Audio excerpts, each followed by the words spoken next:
অনেকদিন বুঝি ভাই পার্টি বাটি কিছু করা হচ্ছে না, কিছু খাওয়াই হচ্ছে না। আর এই শালা এত বসে রয়েছে, পার্টি বাটি হয় না, এতদিন ধরে চুপচাপ বসে রয়েছে কিছু না খেয়ে দে। একটা পার্টি বাটি তো করা উচিত না, শরীরে কিছুই ঢুকছে না, শরীরে শুধু রক্ত রক্ত রয়ে গেছে। বাংলা খাবি তো, এদিকে সংসারও চলে না, বাড়ি গেলে বউ ঝাঁটা দিয়ে মারছে, কি করবো এদিকে বুঝতেও পারছি না। আমাদেরও তো সেই একই অবস্থা, বাড়িতে গেলেই বলছে খালি কি রান্না করবো কি রান্না করবো, তাই আমি পালাচ্ছি। তো তোদের কি মনে হয় আমি কি বাড়িতে ভালো মন্দ খেয়ে বেড়াচ্ছি? হ্যাঁ, তোদের মতো আমারও অবস্থা, বাইরে চুরি চুরি করে বেড়াচ্ছি, বুঝেছিস? ঘরে ঢুকছি না। আমাদের একই অবস্থা। কি করা যায় বলতো বাংলা খাওয়ার জন্য? অনেকদিন তো খাইনি। ভাই মাথায় একটা আইডিয়া আসছে, চল তোর বাংলা খেতে হবে না, আজ তোর ইংলিশ খাওয়াবো। কিভাবে ভাই? আইডিয়াটা কি? আরে দাঁড়া, তোরা শুধু দেখতে থাক আমি কি করবো। ঠিক আছে তোরা দাঁড়া, আমি আসছি একটু।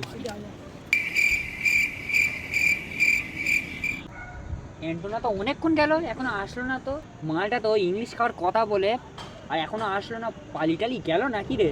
তাই তো শালা এখনো আসছে না। আমাদের সময় আগে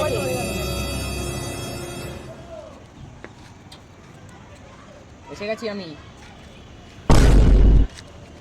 ভাই কি নিয়ে এসছি দেখ এবার, এই দিয়ে হবে আমাদের ইংলিশ পার্টি। তোর বইয়ের নাকি ওটা? এটা কার সেটা জানা যায় পরে হবে, আগে পার্টিটা তো করিনি, খাওয়া দাওয়া করিনি, পরে জানিস কা। দেখি আমার হাতে দে দেখি।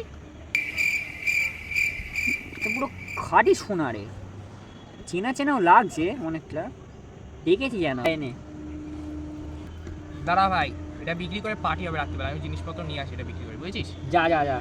হাড়টা বিক্রি করে এটা আনলাম, হাফ তো আমি খেয়ে নিচ্ছি, হাফ ওদের খাওয়াই। ভাই দেখ তোর জন্য কি এনেছি, আপ হোগা পার্টি।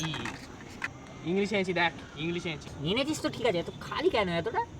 আরে হাড়টা বিক্রি করে বেশি পয়সা হয়নি, বুঝেছি? হাড়টা ছোট ছিল তো, বেশি পয়সা দেয়নি, তার জন্য এতটাই আনতে পেরেছি। যা এনেছে তাই খাই। একটা গ্লাস এনেছিস কেন ভাই? আরে ওই হাড়টা বিক্রি করে এইসব আনার পর যা টাকা বেঁচে তাদের একটাই গ্লাস হয়েছে, বাকি ছোটো ছোটো কাপ এনেছি, ওই করে চালাই না, এর বাচ্চা কাচ্চা কম খাবে। ও ঠিক আছে। এনে এবার একটু গায়ে রক্ত ফিল্টার হলো যেন অনেকদিন পর। সত্যি কথা বলতো ভাই, হাড়টা কোথা থেকে এনেছিলিস? আরে ভাই বলছি, কিছু মনে করিস না। আরে এই হাড়টা না বৌদির আলমারি থেকে বের করেছি। বৌদির মানে? বৌদি মানে বুঝছিস না, তোর বউ আমার বৌদি। আরে বৌদির আলমারি থেকে বের করলাম রে, মানে তোদের আলমারি থেকে বের করেছি হাড়টা, ওটা দিয়ে তো পার্টি হলো। কি বলি যে ওই একটা হাড়ের জন্য আমার কিডনি কেটে নিয়েছিল। আবার আর বাড়ি যাওয়া হবে না, চালার বাচ্চা তুই